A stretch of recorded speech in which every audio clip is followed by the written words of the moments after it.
අයිබෝවන් ව්‍යාකරණ ඉගෙන ගන්නවා කියන්නේ මහා ඔලු රිදෙන කම්මැලි වැඩක් කියලා සමහර විට ඔයාලට හිතනවා ඇති නේද?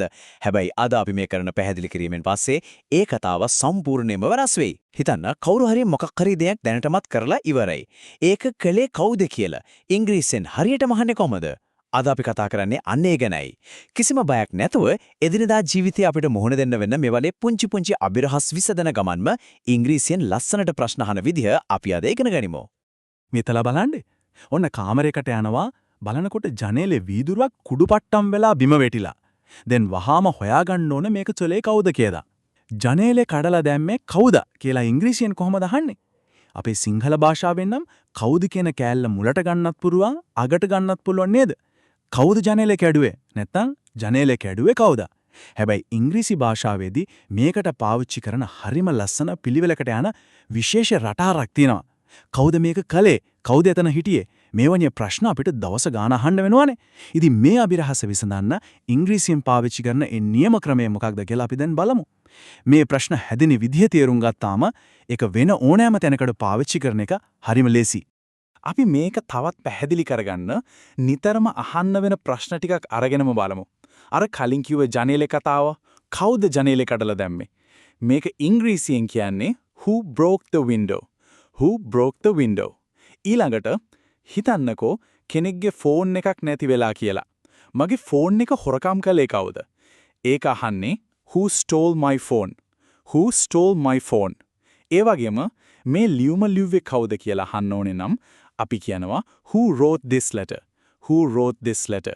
අන්තිමට තියෙන මේ ප්‍රශ්න නම් ගෙවල් වල නිතරම ඇහෙනව නේද? මගේ චොක්ලට් කෑවේ කවුද? ඒක අහන්නේ who ate my chocolate? දැන් පොඩ්ඩක් කල්පනා කරලා බලන්න මේ හැම වාක්‍යයක්ම පටන් ගත්තේ එකම විදියට. ඔව් who කියන වචනෙන්.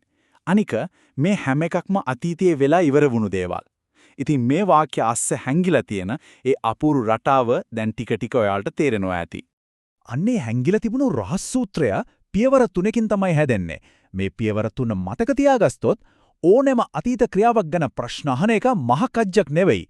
පළවෙනි පියවර තමයි වාක්‍ය who කියන වචනයෙන් පටන් ගන්න එක. ඊට පස්සේ දෙවෙනි පියවර මේක තමයි වාක්‍යයේ එන්ජින්ම. ඒ කියන්නේ දැනටමත් වෙලා ඉවර වුණු ක්‍රියාව ඉංග්‍රීසියෙන් අපි මේකට කියනවා past verb කියලා. අන්තිම පියවර තමයි ඒ ක්‍රියාවට අහුණු දේ නැත්තම් ඔබ්ජෙක්ට් එක වාක්‍ය අගට එකතු කරන එක. ඒ කියන්නේ අර ජනේලයද ෆෝන් එකද චොකලට් එකද කියන කෑල් එන්නේ මෙතනටයි. මේක හරියටම ගණිත සමීකරණයක් වගේ. නියම තැන්වලට නියම වචන ටික දැම්මාම කිසිම ව්‍යාකරණ වැරද්දක් නැතුව ඉබේටම වාක්‍ය ගොඩනගෙනවා. දැන් ඔයාලා දැක්ක නේද? අපි හදන හැම වාක්‍යයකම මුලට තියෙන who කියන වචනය කිසිම වෙනසක් වෙන්නේ නැහැ. හැබැයි මේ රටාවේ ප්‍රධානම රහස තියෙන්නේ broke, stole, wrote, ate වගේ අතීත කාල ක්‍රියාපද නිවැරදිව තෝරගන්න එක අටුලෙයි. යමක් කැඩුවා නම් break නෙවෙයි අපි පාවිච්චි කරන්නේ broke.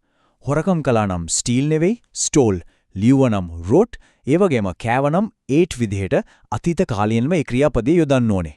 මේ අතීත කාල ක්‍රියාපද ටික පුරුදු වුණාම මේ සූත්‍රය පාවිච්චි කරලා අහන්න පුළුවන් ප්‍රශ්න ප්‍රමාණයට සීමාවක් නැහැ.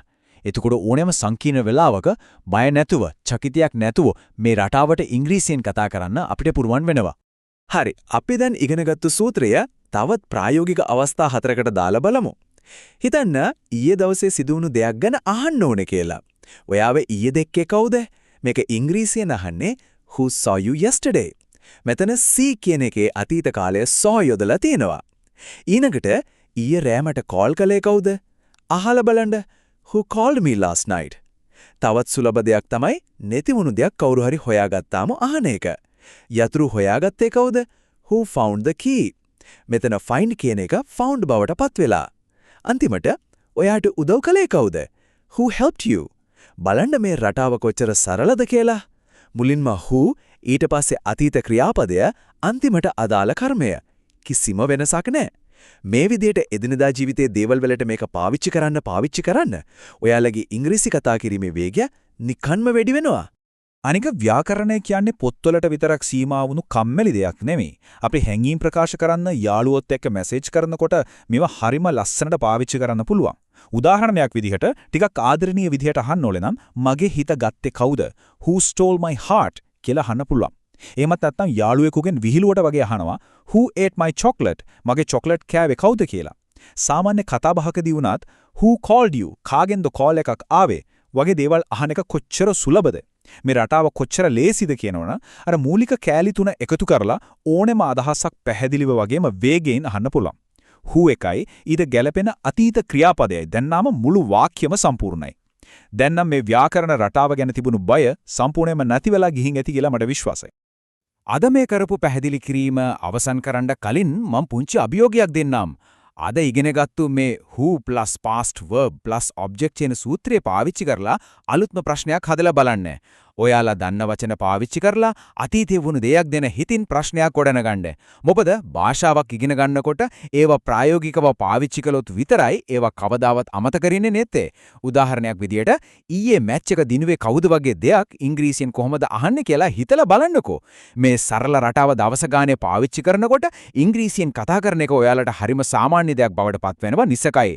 ඉතින් වචන තුනකින් විතරක් හැදෙන මේ ලස්සන රටාව පාවිච්චි කරලා හෙට දවසේ ඔයාලා විසඳන්න යන අලුත්ම අභිරහස මොකක් වෙයිද?